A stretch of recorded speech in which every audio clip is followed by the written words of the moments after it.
Welcome to the Dr. Kurt Jefferson Golden Rule Leadership Briefing for November 3rd, 2023. It's great to be with you. Today I'm going to talk a little bit about delegation. We all as leaders understand that we have to delegate things. I've been in higher education as my profession for 36 years and involved in higher level administration for quite a long time, over 20 years, and sitting in the C-suite of a university here in the United States.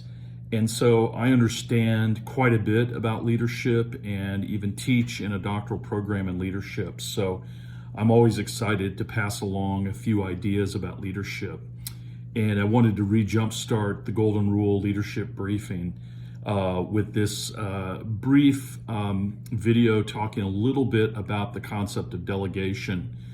Peter Drucker always said in his wonderful 1967 book, The Effective Executive, push down or put off what can be done later. So if you have a lot of things on your agenda as a leader, it doesn't matter what level of leadership, from a lower level manager to mid-management all the way up to senior leadership, whatever can be put off in order to get to the top of mind, top of your priorities list, most important things for your supervisor, you ought to do it. So I agree with him. I think delegating those things that can be delegated is key. I think we all fall into the micromanagement trap. And when you think about the fact that you only have so many hours and minutes in a day, it is just very difficult sometimes to have to be able to do things. I've talked with a lot of leaders that when they transition into different leadership roles, they end up realizing that even in a collaborative environment, which of course organizations today, including my field, higher education, has become less hierarchical and more collaborative. So you're making decisions in real time with 2, 3, 5, 6 people, that oftentimes what happens is a decision, even one that's very small, becomes an emergency. It becomes kind of a fire that has to be put out. So if you're in an environment where there's 7 or 8 people or 2 or 3 people working in a suite, you just have to, you're asked to stop everything and go deal with it.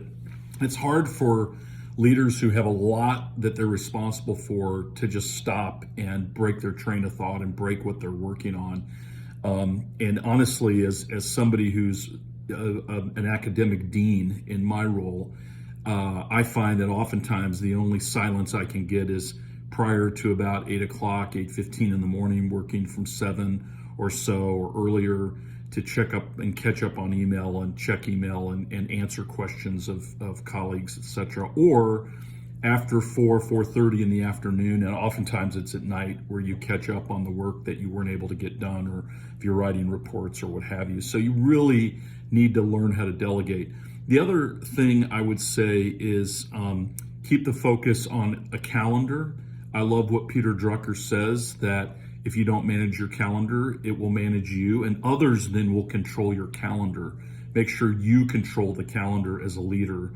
Don't let anybody else control your calendar. If you're fortunate enough to have administrative assistants or executive assistants or administrative coordinator, work with that person closely and make sure they know that you and them will end up controlling your calendar. I can give you this from my own experience of multiple years as a dean and academics, that if you don't work together with those who are helping schedule things, you will end up losing control of your calendar, and then you'll be all over the map, and that becomes very difficult when you're trying to prioritize items.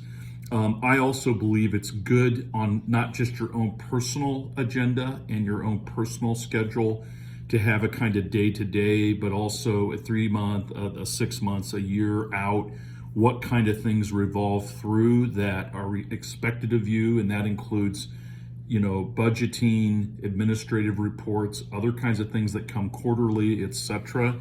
It's good to have that. And then I would also say that it's important for leaders to also think about, their own personal schedule.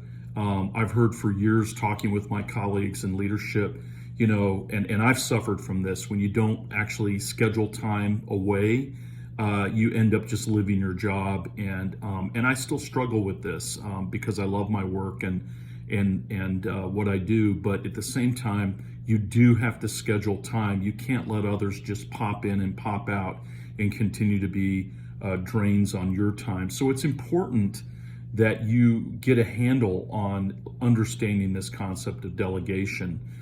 There's nothing wrong with you saying, there's going to be 2-hour periods every few days where I get caught up, or I take a mental health break, or I figure out how these things work with regard to my schedule and my team. So think through that. I hope these words have helped you, and I hope it helps you implement more delegation in your career. We'll see you next time on the Golden Rule Leadership Briefing. This is Dr. Kurt Jefferson. Have a good rest of your day.